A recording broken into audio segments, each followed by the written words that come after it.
All heading डाल रहे हैं हम लोग।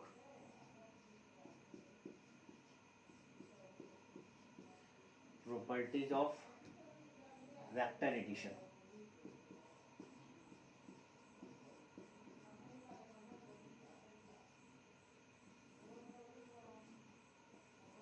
हमें फ्रेंड्स यहाँ दो प्रॉपर्टी का स्टडी करना है। फर्स्ट प्रॉपर्टी होता है हमारा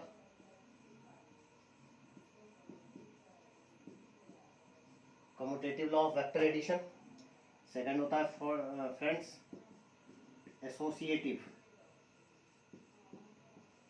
लॉ ऑफ वेक्टर एडिशन। तो फ्रेंड्स क्या होता है commutative law of vector addition? तो इसे आप फ्रेंड्स फिगर से समझिए। दो वेक्टर है हमारे पास, एक को हमने मान लिया ए वेक्टर और दूसरे को बी वेक्टर। अगर हम इसका रिजल्टेंट कैलकुलेट करना चाहें तो आप जानते हैं साइड के हेल्प से पहले हम पैरेललोग्राम कंस्ट्रक्ट कर लेंगे। तो साइड के हेल्प से हम पहले एक पैरेललोग्राम कंस्ट्रक्ट कर लेते हैं और फिर दोनों के टेल से पास करता हुआ डायगोनली जो लाइन होता है उसी को हम लोग क्या कहते हैं, रिजल्टेंट वेक्टर। सो ये वेक्टर हमारा रिजल्टेंट वेक्टर हो गया।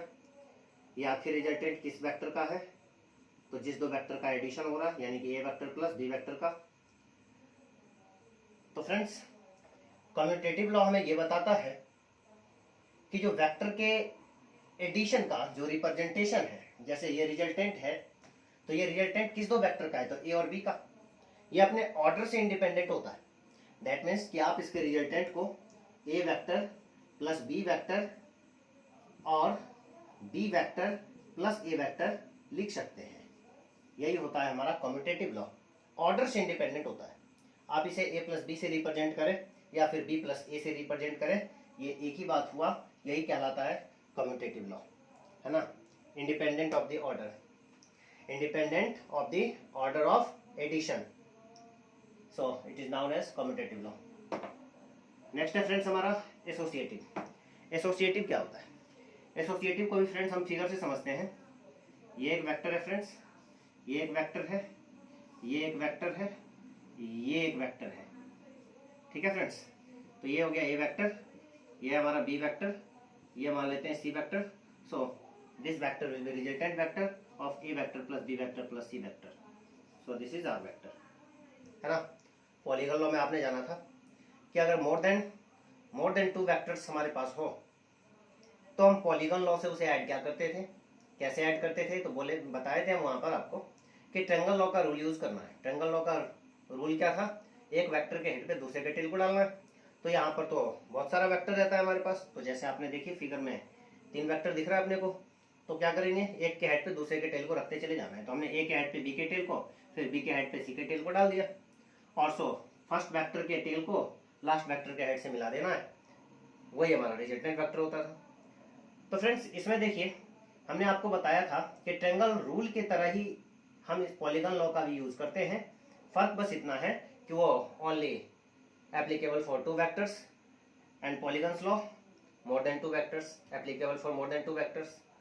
सो फ्रेंड्स पहले किसी भी दो वेक्टर को आप ट्रायंगल रूल से ऐड कर लीजिए। जैसे फ्रेंड्स ए और बी को अगर हम ऐड कर ले तो ये जो हमारा आप देख रहे हैं, ये जो वेक्टर है, ये जो वेक्टर है, ये कौन सा वेक्टर है? ये वेक्टर हो गया हमारा, ये वेक्टर हो गया ए और बी के एडिशन का। ये रिजल्टेंट किसको शो कर रहा है? अभी ए वेक्टर प्लस बी वेक्टर के एडिशन को शो कर रहा है ना फ्रेंड्स। अब क्या बताए थे? अब हम आपको बताए थे कि ये वेक्टर और इस वेक्टर का कोई यूज नहीं रहा, क्योंकि आप इस दोनों के जगह पर सिंगल यूज करना है, A vector plus B vector. This is not a 2 vectors, it is 1 vector. Resultant vector of A vector plus B vector, this is 1 vector. So now friends solve 2 vectors again. This is 1 vector and this 1 vector. That means a vector plus b vector and c vector. So resultant vector r vector, this is equal to a vector plus b vector, a vector plus b vector plus c vector. Again friends अगर हम ये जो a और b पे यानी किसी भी दो वेक्टर के लिए जब हम ट्रायंगल रूल का यूज करते हैं तो हमने a और b के लिए ट्रायंगल को रूल को यूज किया, वैसे ही आप पहले बी और सी के लिए भी ट्रायंगल रूल का यूज तो कर सकते थे।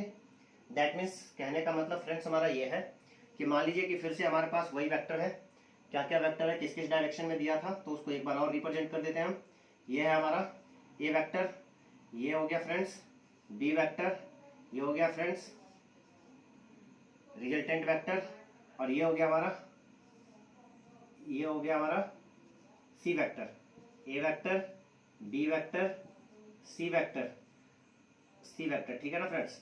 अब देखिए हमने पहले ए और बी को ऐड कर लिया, हम क्या करते हैं पहले बी और सी को ऐड कर लेते हैं। So this vector is equal to B vector plus C vector. This is not a two vectors, it is the resultant of two vectors. That means आपको इसे सिंगल वेक्टर की तरह ट्रीट करना है। अब ये खत्म हो गया फ्रेंड्स।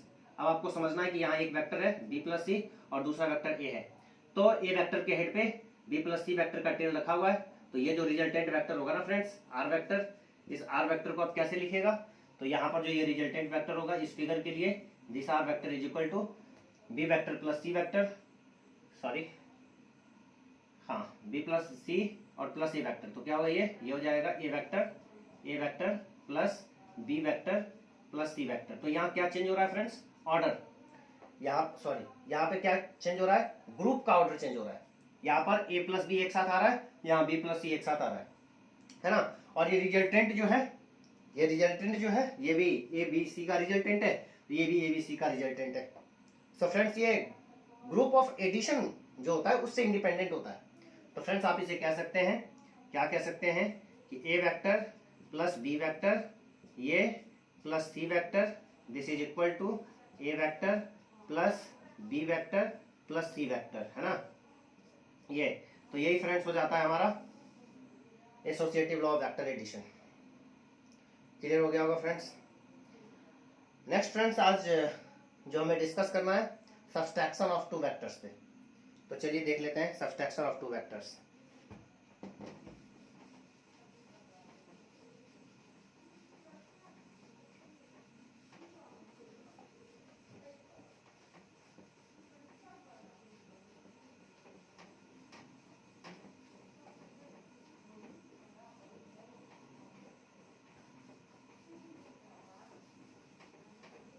तो इसमें कोई खास चीज नहीं है, आपको बस ये ध्यान रखना है कि जब मोर देन टू वेक्टर्स दिया गया हो तो क्या करना है, आपको दो दो वेक्टर को ऐड करते चले जाना है बाय द ट्रायंगल रूल। यही कॉन्सेप्ट था हमारा पॉलीगॉन लॉ का, या फिर मोर देन टू वेक्टर्स के लिए आप जिस लॉ का यूज करते हैं वही होता है पॉलीगॉन लॉ। ठीक है फ्रेंड्स, अब हम लोग जानते हैं सब्सट्रैक्शन ऑफ टू वेक्टर्स।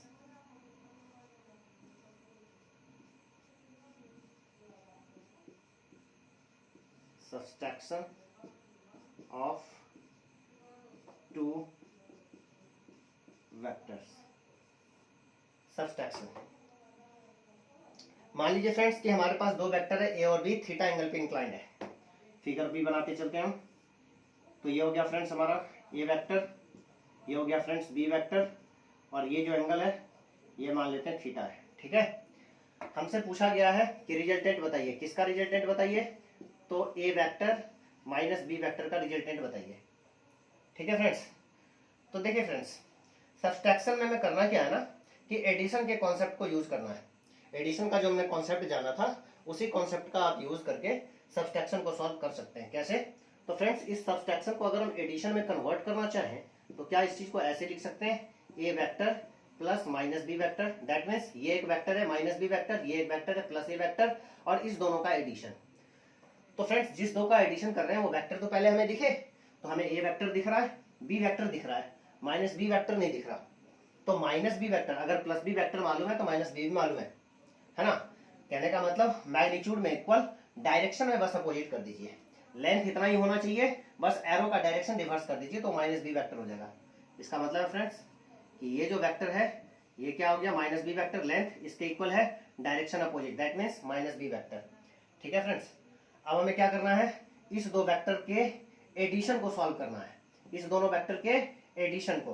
तो एडिशन का जो रिजल्टेंट था फ्रेंड्स, क्या था रिजल्टेंट का मैग्नीट्यूड कैलकुलेट करने का फॉर्मूला, तो वो हो जाता था root under A square B square 2ab cos theta, यही होता था ना। तो चलिए फ्रेंड्स पहले तो जिस दो वेक्टर का एडिशन चाहिए वो एंगल हमें मालूम होना चाहिए। तो फ्रेंड्स बताइए जरा कि ये एंगल कितना है, ये जो एंगल है ये डार्क कर देना, ये एंगल कितना है।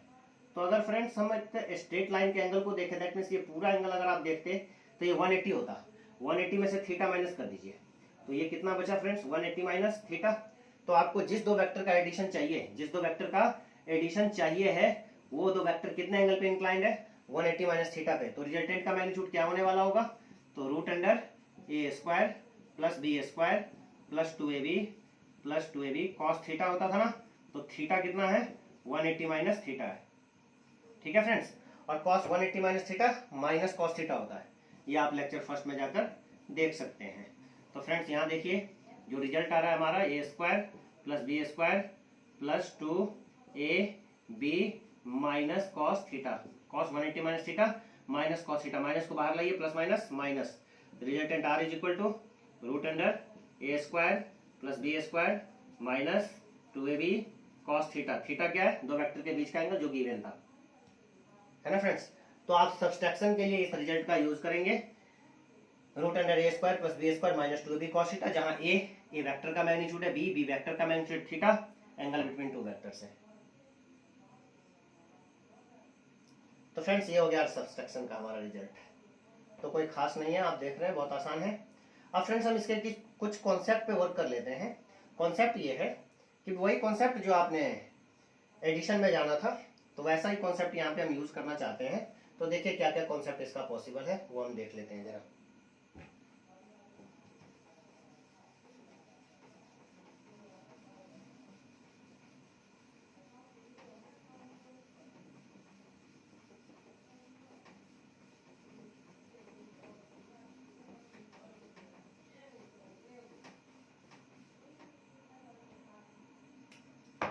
तो फ्रेंड्स आपने जाना कि ए और बी दो वेक्टर है जो थीटा एंगल पे इंक्लाइंड हो, तो उसका जो सब्सट्रैक्शन का रिजल्ट होगा, दैट मीन्स कि A vector minus B vector का जो रिजल्ट होगा वो आ जाता है root under A square plus B square minus 2ab cos theta, है ना।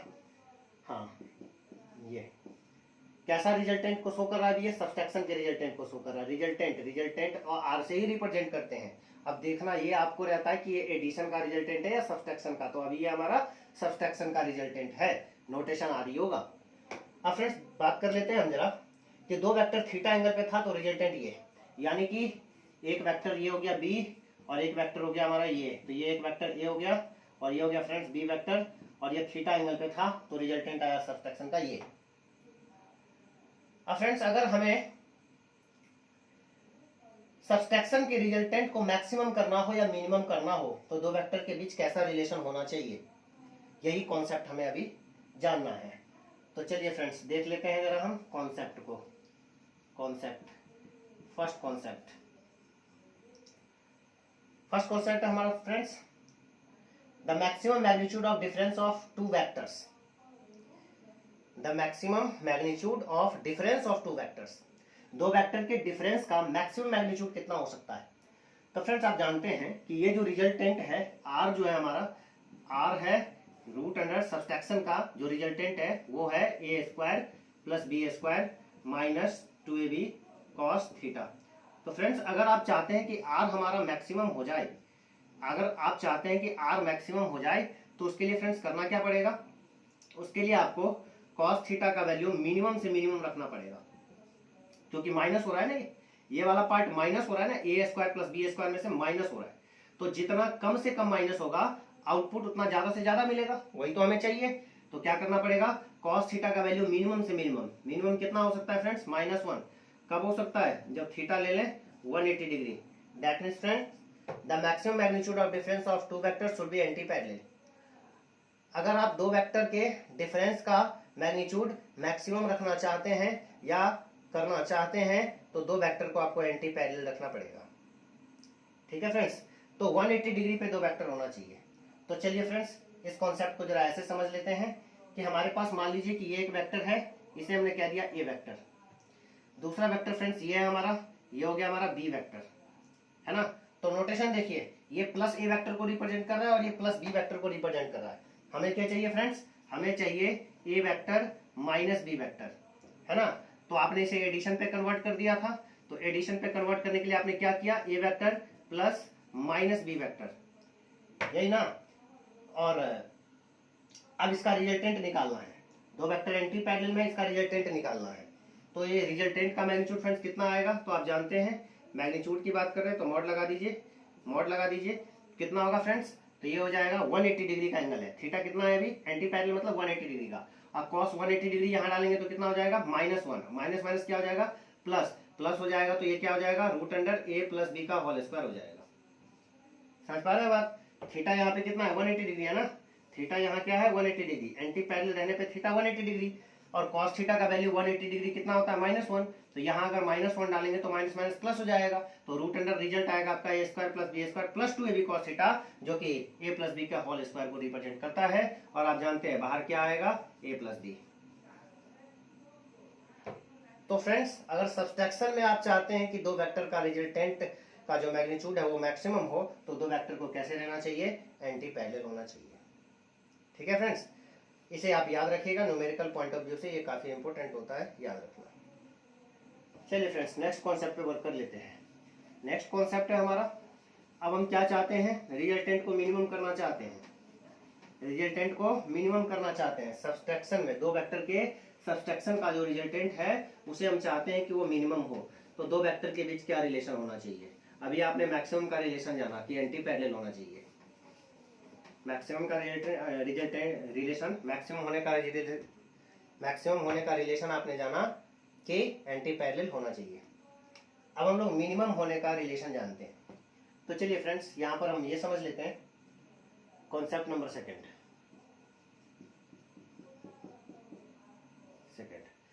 कॉन्सेप्ट फ्रेंड्स ये है कि हम चाहते हैं कि सब्सट्रैक्शन का जो रिजल्टेंट हो, दैट मींस कि r vector is equal to हम a vector minus b vector, इसका जो रिजल्टेंट का मैग्नीट्यूड है ना फ्रेंड्स, वो हम क्या चाहते हैं, वो हम ये चाहते हैं कि जो मैग्नीट्यूड है वो आप जानते ही हैं कितना होता है a² + b² - 2ab cos theta होता है ना। हम चाहते हैं कि ये मिनिमम हो, हम चाहते हैं कि ये मिनिमम हो। तो फ्रेंड्स, अगर आप चाहते हैं कि रिजल्टेंट मिनिमम हो, तो मिनिमम होने के लिए देखिए a² + b² में से माइनस हो रहा है इतना, तो ज्यादा से ज्यादा माइनस कर लीजिए, a² + b² में से ये टर्म ज्यादा से ज्यादा माइनस कर लीजिए, तो आउटपुट स्मॉल खुद आ जाएगा। तो अगर आप चाहते हैं कि हम आउटपुट, इसका रूट से बाहर आने वाला जो टर्म है उसे हम आउटपुट बोल रहे हैं, आउटपुट अगर आप चाहते हैं कि स्मॉल हो, तो उसके लिए cos थीटा का वैल्यू मैक्सिमम रखना पड़ेगा, ज्यादा से ज्यादा सब्सट्रैक्ट करेंगे, ज्यादा से ज्यादा सब्सट्रैक्ट करने का मतलब cos थीटा का वैल्यू मैक्सिमम रखना होगा। तो r मिनिमम होने के लिए ना फ्रेंड्स, cos थीटा का वैल्यू आपको मैक्सिमम लेना पड़ेगा, और इसका मैक्सिमम वैल्यू होता है फ्रेंड्स +1। कब होता है, जब थीटा होता है 0 डिग्री। दैट मींस फ्रेंड्स कि अगर आप चाहते हैं कि डिफरेंस में दो वेक्टर का जो रिजल्टेंट है उसका मैग्नीट्यूड अगर आप चाहते हैं कि मिनिमम हो, तो दो वेक्टर को पैरेलल रखना पड़ेगा। The minimum magnitude of difference of two vectors should be parallel. तो फ्रेंड्स देखिए, एग्जांपल लेकर समझाते हैं। एक वेक्टर ये हो गया, एक वेक्टर ये हो गया, ये हो गया फ्रेंड्स ए वेक्टर, और ये हो गया हमारा बी वेक्टर। हम इसका सब्सट्रैक्शन करना चाहते हैं, हम इसका क्या करना चाहते हैं, सब्सट्रैक्शन। तो सब्सट्रैक्शन का रिप्रेजेंटेशन क्या होगा, ए vector minus B vector. A vector minus B vector मतलब फ्रेंड्स ए वेक्टर और माइनस बी वेक्टर का एडिशन। ए दिख रहा है, बी दिख रहा है, माइनस बी नहीं दिख रहा, तो चलिए ए वेक्टर दिख रहा है, अब दिख रहा होगा माइनस बी वेक्टर, तो ए वेक्टर माइनस बी वेक्टर है ना। थीटा यहाँ पे क्या है, 0 डिग्री, समझ पा रहे हैं। तो इस तरह का एडिशन है। तो फ्रेंड्स, अगर हम यहाँ पर ये कहें कि दो वेक्टर सेम डायरेक्शन में है, इसका मतलब थीटा कितना है, 0 डिग्री, और थीटा 0 डिग्री है, तो यहाँ पर r का वैल्यू देखिए फ्रेंड्स क्या आएगा, a² + b² - 2ab cos 0, cos 0 degree 1 होता है फ्रेंड्स, ये आ जाएगा √a - b का होल स्क्वायर, a - b का होल स्क्वायर। बाहर क्या आएगा, आप जानते हैं फ्रेंड्स a - b या फिर b - a, तो larger value minus smaller value हमेशा लिखा जाता है, क्योंकि square root can never be negative, because square root can never be negative. Square root कभी नेगेटिव नहीं हो सकता है ना, नाम ही है स्क्वायर रूट, तो नेगेटिव कैसे होगा। इसीलिए हम a - b या b - से सब्सट्रैक्शन में दो रिजल्ट लिखते हैं, और बताते हैं कि ज्यादा में से हमेशा स्मॉलर, मतलब जो लार्जर वैल्यू है उसमें से स्मॉलर वैल्यू को माइनस करना होता है। ठीक है फ्रेंड्स, तो ये हमारा सब्सट्रैक्शन हो गया। अब फ्रेंड्स एक क्वेश्चन देख लेते हैं हम इस पर बेस्ड। तो दो कॉन्सेप्ट सब्सट्रैक्शन में भी आपने जाना।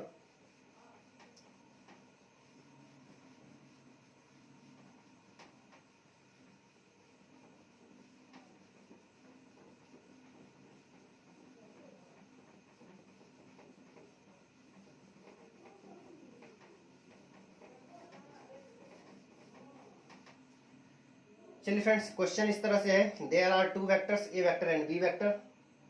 क्वेश्चन है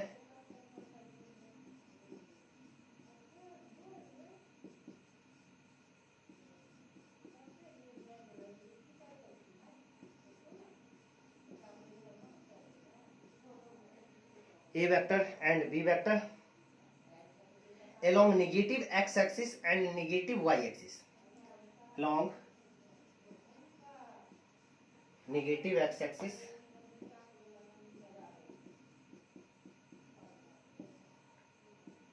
and negative y axis।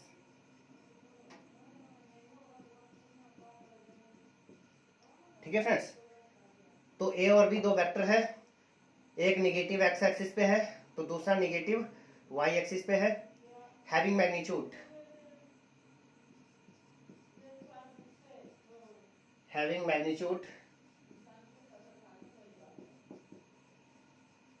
Magnitude of A vector is equal to 10 centimetre and magnitude of B vector 10√3 centimetre. इस तरह से गिवन है फ्रेंड। ठीक है, हमसे पूछा क्या जा रहा है, find angle between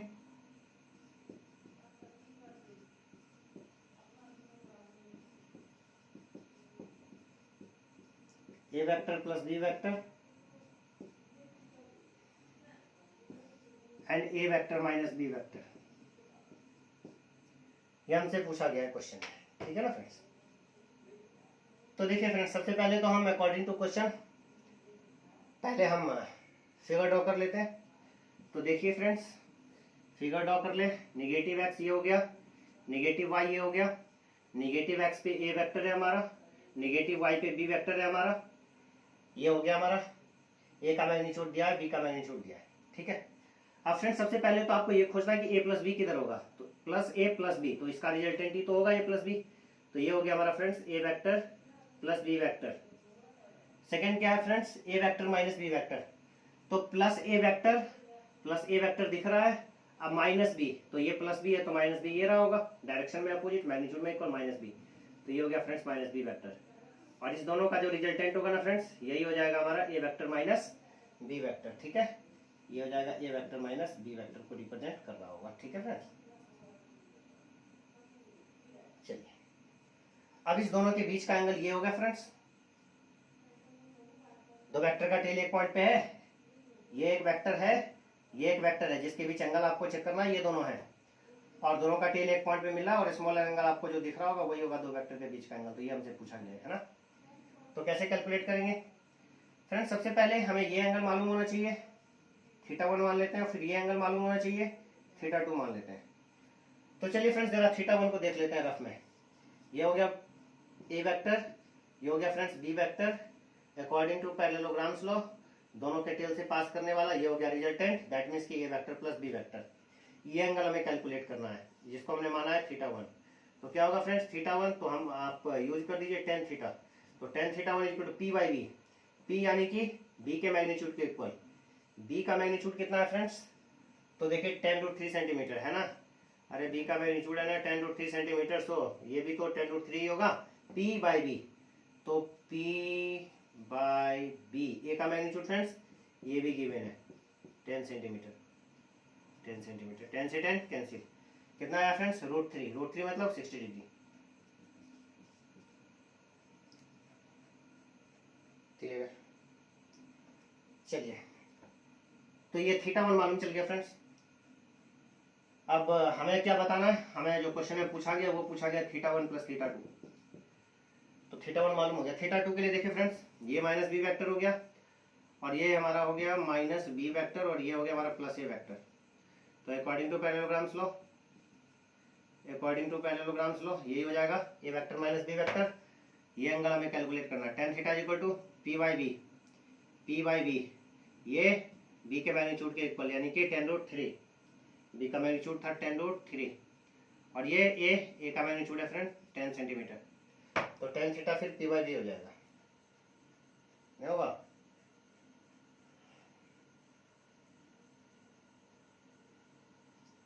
P by B, तो यहाँ पर θ2 माने इसको, तो tan θ2 is equal to P by B यानी कि 10√3/10 पी बाई बी। ठीक है, टेन से टेन कैंसिल हो गया। हाँ, आप वहाँ पर जो टेन अल्फा और टेन बीटा का फॉर्मूला जान रखे थे आप उसको भी यूज कर सकते हैं, बट हम टेंगल ड्रॉ करके हमें तो टेंगल दिख ही रहा है इसलिए हम सीधे डायरेक्टली टेन थीटा यूज कर दिए। तो फ्रेंड्स आप देख रहे हैं थीटा टू भी कितना आया, 60 डिग्री। नहीं, ठीक है फ्रेंड्स, तो थीटा वन भी 60 हो गया, थीटा टू भी 60 हो गया, तो 60 plus 60 is equal to 120 degree. 120 degree हो जाएगा आंसर आपका, समझ गए होंगे। ठीक है फ्रेंड्स, तो ये हमारा हो गया, हमने प्रॉपर्टीज ऑफ वेक्टर जाना, सब्सट्रैक्शन ऑफ टू वेक्टर्स जाना। अब इसके बाद हमें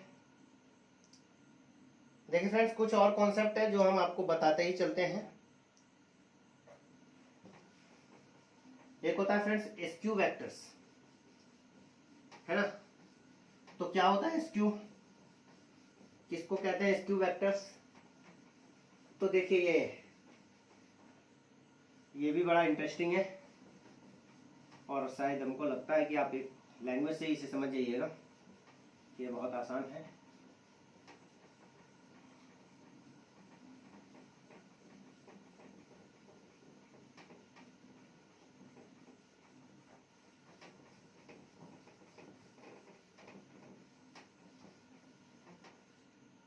देखिए फ्रेंड्स, अगर मान लीजिए हमारे पास दो नॉन कोप्लेनर वेक्टर है। नॉन कोप्लेनर होने का मतलब जो एक प्लेन में ना हो, जो एक प्लेन में ना हो उसे कहते हैं नॉन कोप्लेनर। तो आप एग्जाम्पल के लिए इस तरह से समझिए, हमें एक और पेन का जरूरत पड़ेगा, एक और मिल जाता तो ठीक है, चलिए मिल गया। देखिए फ्रेंड्स, जैसे ये किसी एक्सिस को रिप्रेजेंट कर रहा है, ये किसी एक्सिस को रिप्रेजेंट कर रहा है और ये किसी एक्सिस को रिप्रेजेंट कर रहा है। तो आप किसी को भी एक्स वाई जेड इस तरह से मान सकते हैं, ये एक्स है, ये वाई है, ये जेड है, कुछ भी मान लीजिए, म्यूचुअली परपेंडिकुलर रहता है। अगर फ्रेंड्स आप किसी भी दो एक्सिस को देखें तो वो हमेशा एक प्लेन को बनाता है, प्लेन को बताता है, प्लेन को दिखाता है। तो आप इस तरह से समझिए कि जैसे ये और ये एक प्लेन को अगर रिप्रेजेंट कर रहा होगा तो प्लेन कैसा होगा, ऐसा। ये और ये अगर एक प्लेन को रिप्रेजेंट कर रहा होगा तो प्लेन कैसे रहा होगा, ऐसा। उसी तरह से अगर ये और ये एक प्लेन को रिप्रेजेंट कर रहा होगा तो प्लेन कैसे रहा होगा, ऐसे। उसी तरह से फ्रेंड्स अगर ये और ये एक प्लेन को रिप्रेजेंट कर रहा हो तो प्लेन कैसे होगा, ये। अगर फ्रेंड्स ये दोनों प्लेन में है, हाँ है, इस प्लेन में, रुमाल के प्लेन में देख रहे हैं आप, इसके प्लेन को रिप्रेजेंट कर रहा है। तो ये दोनों अगर प्लेन में है तो ये प्लेन में नहीं है। ये और ये अगर प्लेन में है तो हम कहेंगे कि ये प्लेन में नहीं है। ये और ये अगर प्लेन में है तो हम इसके बारे में कहेंगे कि प्लेन में नहीं है। तो नॉन कोप्लेनर जो प्लेन में ना हो। तो फ्रेंड्स अगर हमारे पास दो नॉन कोप्लेनर हो, दो नॉन कोप्लेनर वेक्टर हो और वो नॉन इंटरसेक्टिंग हो एट ए पॉइंट, तो हम उसे कहेंगे SQ vectors. That means friends आप ऐसा समझिए एग्जाम्पल के लिए कि ये रुमाल किसी प्लेन को रिप्रेजेंट कर रहा है ना, बिल्कुल कर रहा होगा, ये किसी ना किसी रिप्रेजेंट को, प्लेन को रिप्रेजेंट कर रहा होगा। तो एक देखिए फ्रेंड्स, ये एक यहां से वेक्टर गया और एक यहां से वेक्टर गया। तो जो यहां से वेक्टर जा रहा है और जो यहां से वेक्टर जा रहा है, क्या वो एक दूसरे को कभी भी इंटरसेक्ट करेगा कहीं? नहीं करेगा, नहीं करेगा। हाँ, अगर ये यहां से जा रहा होता, ये यहां से जा रहा होता, ये दिख रहा है यहां, और ये यहीं से जा रहा होता तो इंटरसेक्ट कर रहा है, तो हम ऊपर नीचे कर दिए। ये यहां से जा रहा है और ये नीचे से पास हो रहा है, थोड़ा इसके लाइन के नीचे से पास हो रहा है, तो नॉन इंटरसेक्टेड, और दोनों नॉन कोप्लेनर है, डिफरेंट प्लेन में है। तो वैसे वेक्टर को हम लोग एसक्यू वेक्टर्स कहते हैं। If two non coplanar vectors be non intersecting then these are called as skew vectors। और अगर फ्रेंड्स इंटरसेक्टिंग होता तो हम उसे नॉन स्क्यू वेक्टर्स कहते हैं। अगर इंटरसेक्टिंग होता तो हम उसे क्या कहते हैं, नॉन स्क्यू वेक्टर्स कहते हैं। ठीक है फ्रेंड्स, क्लियर हो गया होगा। इसी तरह से फ्रेंड्स एक कॉन्सेप्ट और है,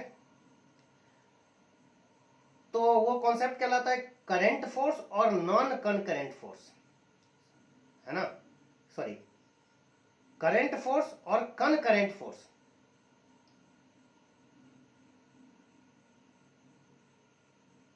तो आप ऐसे समझिए,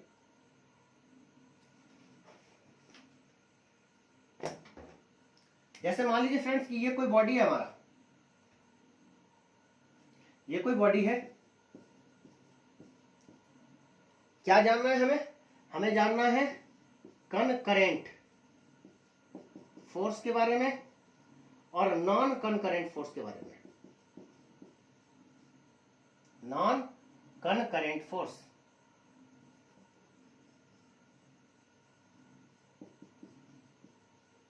क्या होता है, कनकरेंट फोर्स क्या होता है और नॉन कनकरेंट फोर्स क्या होता है। देखिए फ्रेंड्स, जैसे ये ऑब्जेक्ट है, कोई बॉडी है, और इस ऑब्जेक्ट पर, इस बॉडी पे हमने डिफरेंट डिफरेंट डायरेक्शन से फोर्स लगा दिया, डिफरेंट डिफरेंट डायरेक्शन से क्या कर दिया, फोर्स लगा दिया, और सबका जो line of action of force है, सबका जो line of action of force है, वो अगर किसी एक पार्टिकुलर पॉइंट पर आकर मिल जाए, जैसे इसका ये फोर्स हमने अप्लाई किया, ये देखिए फ्रेंड्स, ये हमने फोर्स अप्लाई किया, लाइन ऑफ एक्शन ये होगा, ये हमने फोर्स अप्लाई किया, लाइन ऑफ एक्शन, ये हमने फोर्स अप्लाई किया, लाइन ऑफ एक्शन, ये हमने फोर्स अप्लाई किया, इसका लाइन ऑफ एक्शन, ये हमने फोर्स अप्लाई किया, इसका लाइन ऑफ एक्शन। अगर एक पॉइंट पर जाकर मिले, इंटरसेक्ट करे at a point, intersecting at a point, then they are called concurrent force. Clear हो गया? अगर किसी ऑब्जेक्ट पे या किसी बॉडी पे हम बहुत सारा फोर्स अप्लाई कर रहे हैं और सभी का लाइन ऑफ एक्शन, सभी का जो line of action of force है वो किसी पार्टिकुलर पॉइंट पे अगर एक दूसरे को इंटरसेक्ट कर रहा है, इसका मतलब वो कंकरेंट है, otherwise they are known as non concurrent force. तो आप इसे भी याद रखिएगा। ठीक है फ्रेंड्स, तो आज के लिए इतना है। Next day.